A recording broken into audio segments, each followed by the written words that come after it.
ஸ்ரீ தேவி பாகவதம் 174 பகுதி. மனைவியை விற்ற மன்னன்.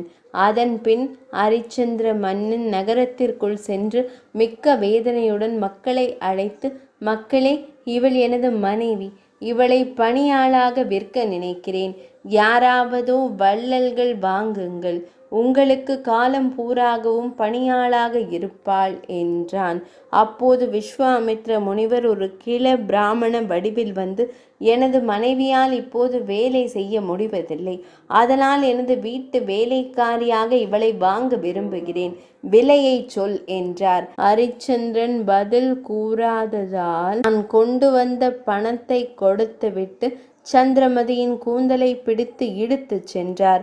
அவளது மகன் லோகிதாசன் அழுதவாறு அவளை பின்தொடர்ந்து செல்ல விஸ்வாமித்ர முனிவர் அவனை துரத்தினார். பின் ஹரிச்சந்திரன் தனது மகனையும் அந்தணர் ஒருவருக்கு விற்றுவிட்டு அந்த பணத்தை விஸ்வாமித்ர முனிவருக்கு கொடுத்தான். 174 பகுதி நிறைவடைந்தது.